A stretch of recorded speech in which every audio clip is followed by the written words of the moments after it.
You really shouldn't be here, Frank. This isn't your house anymore. It's mine.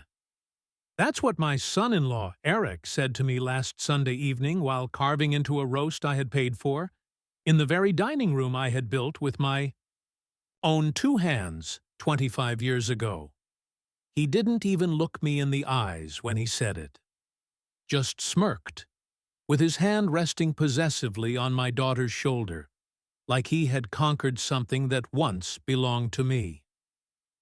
I sat there, fork, frozen in midair, the smell of rosemary and garlic filling the air, while my daughter, Lisa, looked down at her plate and pretended she hadn't heard him. That silence hurt worse than his words. Before I continue, if you're new here, please like, comment, and subscribe. And tell us where you're watching from. My name's Frank Miller. I'm 62 years old, born and raised in Springfield, Ohio. I worked 37 years at the GM plant before it shut down. I gave my whole life to that job. Sore knees, bad back, and calloused hands to prove it. But I was proud because every overtime shift meant another payment toward this house. The one Eric now calls his. Lisa grew up here. Birthday parties, on the back porch, prom pictures by the oak tree in the yard, late nights studying at the kitchen table I built. When she married Eric 5 years ago, I welcomed him like a son. I even helped them get their start. Put my name on their mortgage. Co-signed when the bank said Eric's credit history wasn't strong enough. Back then, it didn't bother me. I trusted him. I trusted her. But lately, things changed. Eric started strutting around like he owned everything. He talks down to me, like I'm some washed-up old man he's forced to tolerate. And Lisa, my only daughter, she just lets him. That night, after his jab at dinner, he leaned back in his chair and laughed.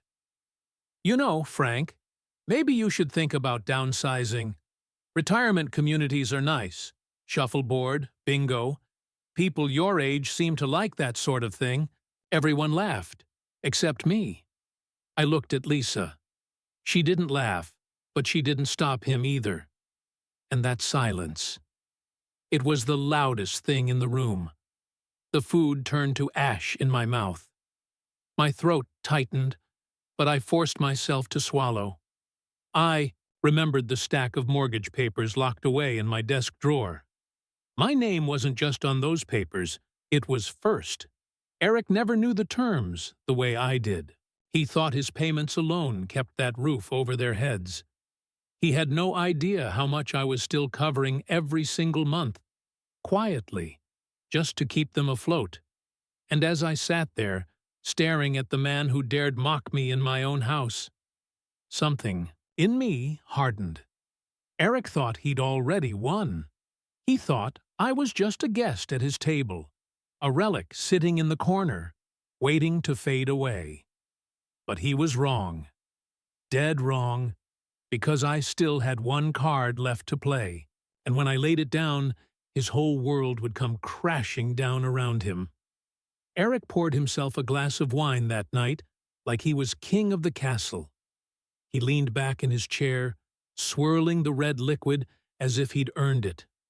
You know, Lisa, he said loud enough for me to hear, we really should think about renovating. Knock down that old oak tree in the yard, maybe put in a pool. This place could finally look like ours. My grip on the fork tightened until my knuckles went white. Ours. That oak tree wasn't just any tree. I planted it the day Lisa was born. Her swing still hung from its thick branch, faded and weathered, but it had held her through her whole childhood. Lisa cleared her throat. Eric, maybe not tonight. But he cut her off with a smirk. What? I'm just saying. We can't live in a museum forever. Your dad had his time. Now it's ours. His time. As if my whole life, the sweat, the sacrifices, the endless double shifts, was just an old relic he could bulldoze to make space for his ego. I pushed my chair back and stood up. Thank you for dinner, I said flatly.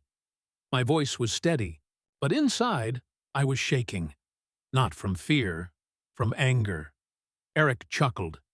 Don't be so sensitive, Frank. I'm just joking.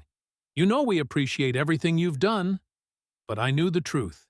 His jokes weren't jokes. They were daggers wrapped in smiles. On the drive home that night, the streets of Springfield blurred past me. Neon lights from the diner flickered in the dark. I used to take Lisa there after softball games, ordering burgers and milkshakes, celebrating even when her team lost. Back then, she'd lean across the booth and whisper, "Thanks, Dad. You're the best." When did she stop saying that? I pulled into my driveway, the old Miller house, smaller than theirs, but it was mine outright. Paid off, brick by brick, with calloused hands and tired bones. I walked inside, hung my jacket, and sat at my oak desk. The mortgage papers were right where I left them. I slid them out, spread them across the surface, and ran my hand over the bold letters. Franklin J. Miller, primary holder. Eric thought he owned that house. He thought his paycheck covered it all. But the truth was, without me, he couldn't afford it for a single month, and that knowledge lit a spark inside me. The next morning, I went to the bank. The tellers knew me. Springfield was a small town. Everyone knew everyone. I asked to see Mr. Hendricks, the loan officer who had helped me set up the mortgage years ago. He shook my hand firmly. "Frank, it's been a while. What brings you in today?" I leaned forward. "I want to talk about the Miller-Evans mortgage." His eyebrows lifted. "Ah, yes. Your daughter and her husband.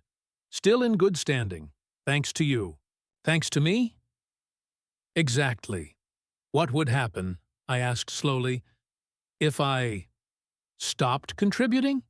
Mr. Hendricks adjusted his glasses. "Well, legally, since your name is primary on the loan, the bank would come after you first. But if you removed your automatic payments, the responsibility would fall on the secondary holder, Eric Evans. His credit isn't strong enough to carry it alone. He'd drown fast, and if he defaulted, the bank would reclaim the house." I nodded, absorbing every word. Mr. Hendricks lowered his voice. "Are you sure you want to go down that road, Frank? It could cause family trouble." I met his eyes, steady. "Family trouble already started. I'm just deciding how it ends." I left the bank with a decision forming in my chest. For the first time in years, I felt something stronger than anger. Resolve. That night, Lisa called me. "Dad, Eric said you seemed upset at dinner. Did he say something?" I swallowed hard. Her voice still had that softness, the same little girl I used to tuck into bed. "Yes," I said quietly. "He did." She hesitated. "He can be blunt sometimes. Don't take it personally." I closed my eyes. Blunt? No, it wasn't bluntness. It was arrogance. It was disrespect. But I didn't argue. I just said, "Don't worry about me, Lisa. Just take care of yourself." Because I already knew what I was going to do. Eric thought he was untouchable. He thought he could mock me and erase my sacrifices. But soon, very soon, he was going to learn that the ground he walked on wasn't his at all. And when it crumbled, he'd have no one to blame but himself. 3 days passed before I made my move. 3 long days where Eric's smug grin haunted me every time I closed my eyes. On Wednesday morning, I sat at the kitchen table of my old Miller house, a cup of black coffee cooling beside me, the smell of toast lingering in the air. The triku Mortgage papers lay open like a map to the battlefield. I stared at my name at the top, Franklin J. Miller, primary holder, and felt a slow burn in my chest. All those years, Eric thought he was in control. He thought his paycheck kept the lights on, the water running, and the roof over Lisa's head. But the truth? He was standing on ground I owned, and now I was about to pull it out from under him. I called the bank first. "This is Frank Miller," I told the clerk. "I'd like to suspend my automatic contributions to account number 447. Yes, the Evans Miller mortgage." The woman paused. "Are you certain, Mr. Miller? This will put the full responsibility on the secondary holder." "I'm certain," I said, steady as stone. Click. Done. I leaned back in my chair, exhaling slowly. For the first time in years, I felt lighter. But revenge isn't something you rush. It's like slow-cooked barbecue. You let it simmer, let the smell drift, until the whole town can't help but notice. That evening, I stopped by the diner, the same one I used to take Lisa to after her softball games. Springfield was small. Gossip traveled faster than the river current. I slid into a booth, nodded at old friends, and let the whispers begin. "Frank," said Joe from the hardware store, "heard your boy-in-law's been making some big plans for your old place. Pool, renovations, all that." I sipped my coffee. "Funny thing about plans," I said calmly. "They don't mean much when the bank comes knocking." Joe's eyebrows shot up. And just like that, the seed was planted. By Friday, I knew Eric had noticed. He called me himself, his voice sharp. "Frank, did you change something with the mortgage?" "We got a notice from the bank. Says payments are behind." I let the silence hang. I could almost hear the panic creeping into his voice. "Frank, did you hear me?" "Yes," I said slowly. "I heard you." "Then what the hell's going on? You can't just—" "I can," I cut him off. My voice was steady, calm. And I did. There was a pause. Then his tone hardened. "You're making a mistake. Lisa and I have built our lives here. You'd really throw your own daughter out on the street just to get back at me?" I gripped the phone tighter, my throat tightening. That was the one crack in my armor. Lisa. I loved her more than anything. But I also knew something Eric didn't. This wasn't about throwing her out. This was about reminding her who had always been in her corner, and reminding him whose name was on the deed. "You should have thought about that," I said coldly, "before you mocked me in my own house." The line went dead. The following week, Springfield buzzed. Eric was seen storming out of the bank. Lisa, pale-faced at the grocery store. Neighbors whispered. Friends exchanged glances. The Evans family, the ones who strutted around like royalty, were suddenly on shaky ground. And I wasn't done yet, because I still had one more card up my sleeve. Something Eric had no idea about. Back when Lisa married him, I hadn't just co-signed the mortgage. I'd also written a clause into the deed, a survivorship agreement that tied the property directly to me if certain conditions weren't met. Conditions. Eric never bothered to read. And now? Well, let's just say those conditions were about to surface. When Eric came knocking on my door that Saturday evening, fists clenched, rage spilling out of his eyes, I didn't flinch. "You think you can ruin me?" he spat. "You're an old man living in the past. Lisa's mine now. That house is mine." I stepped forward, close enough for him to feel my breath. "No, Eric," I said softly. "It never was." His smirk faltered. "Just A flicker, but I saw it. And in that moment, I knew. He had no idea how deep the ground beneath him was about to give way.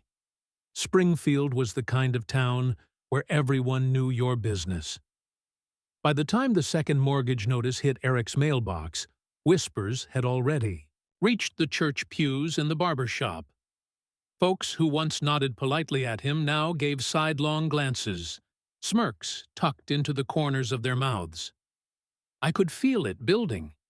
The tension, the way gossip rippled like wind through cornfields. Eric's pride was on the line, and I knew exactly when and where it would snap.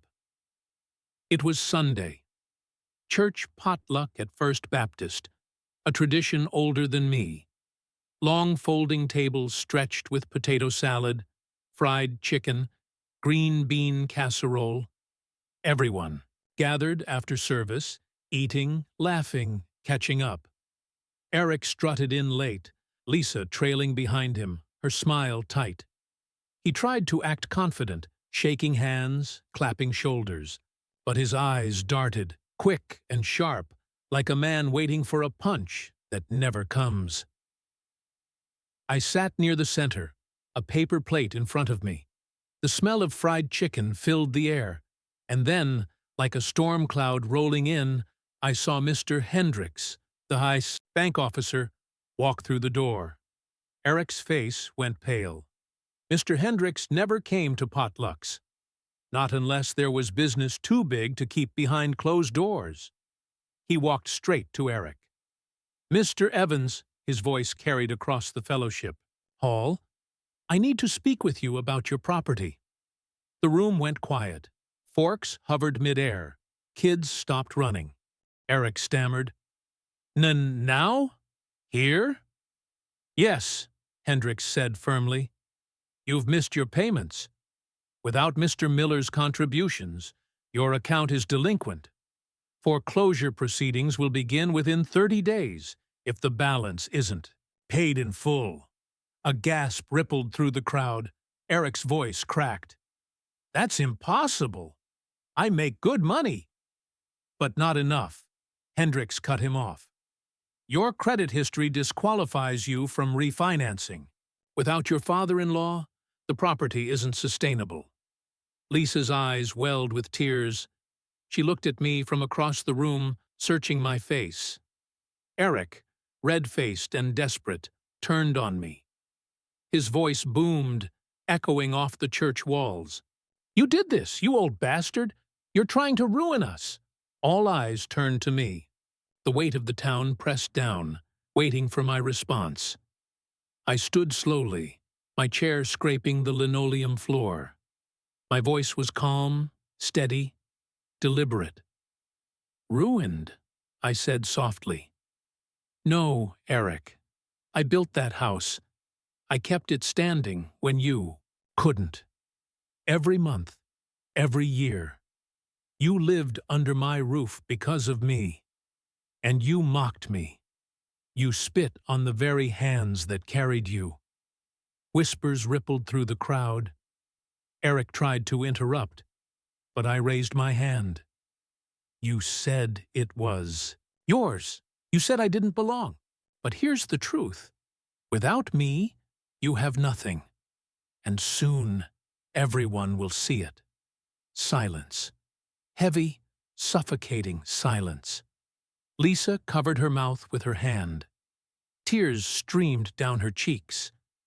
Eric stood frozen, chest heaving, pride shattered. In front of half the town, Mr. Hendricks cleared his throat. "We'll be in touch, Mr. Evans." He turned and left, the sound of his shoes sharp against the tile. The whispers grew louder now. Judgment, pity, amusement. Every sound was a dagger twisting into Eric's ego. He stormed out, Lisa chasing after him, her sobs echoing in the hall, sat back down. The room slowly returned to normal, but eyes still lingered on me, some with sympathy, some with respect. And for the first time in years, I felt vindicated. But this wasn't over yet, because while Eric was reeling from public humiliation, I still held the final blow. The clause in the deed he never read. The one that would strip him of everything and put the house back exactly where it belonged. With me. And when that card was played, Eric wouldn't just be embarrassed. He'd be finished. 2 weeks after the church potluck, the storm finally broke.